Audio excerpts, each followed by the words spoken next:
不愧是米哈游最年轻的团队，直接给内鬼爆了。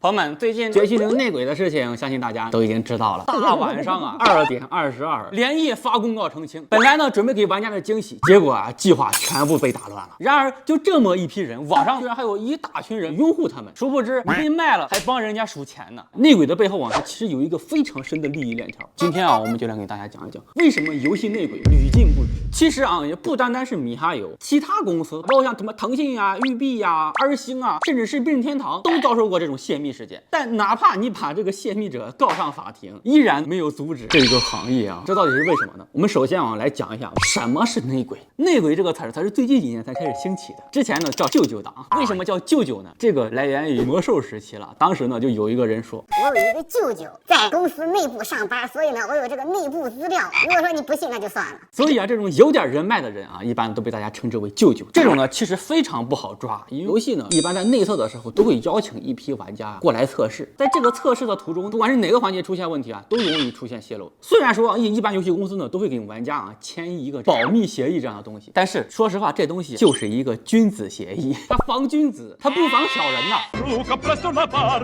我签的协议我不说，我让别人说，反正不是我爆料的。这个呢，游戏公司它也有办法，把每一个玩家的游戏画面疯狂打码，我看是谁泄露的，我就找谁的问题。当然还有一种呢，也就是我们俗称的拆包党，他们呢拿到测试服之后，利用技术手段把这个测试服进行拆包，把里边没有时装的内容全部都给你扒出来。因为厂商啊，它有一些东西其实是提前1年或者说半年就开始做的，只是啊暂时放在服务器当中。但是就是这种呢，哎，就被人扒出来了，然后呢拿着还没有完成的成品各种带节奏，或者呢把这种解包的资源一手倒2手，2手倒3手，3手倒4手，最后呢你就不知道是谁解的了，反正就是很难抓，追溯成本非常高。那么为什么会有人愿意干这个事情呢？准确的来说还是利益，这都是专业内鬼了，他们呢都有一套自己的流程，有人负责打点关系，有的呢负责技术拆包，有的呢负责招揽生意。具体怎么盈利呢？首先只要是内鬼拆的东西，那肯定证明这个游戏的热度是比较高的。那游戏热度低，谁拆呀？是不是？只要这个游戏有热度，那么内鬼发布的这些拆包的东西就会有人去看，那么有人去看，这就是流量啊。内鬼自己建一个账号，起关注会非常的快，到时候他们呢甚至还会专门的建一个付费群，加入这个群，我们呢会定时给你发布后几个版本的爆料，听着是不是很心动？或者呢有的内鬼他就专门做起网站来了，内鬼网里边的东西都是他扒的，但是啊流量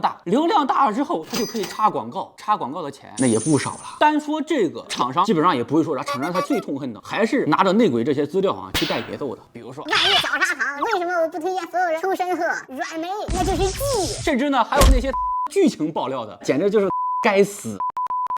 最讨厌的就是这种人，吔死你！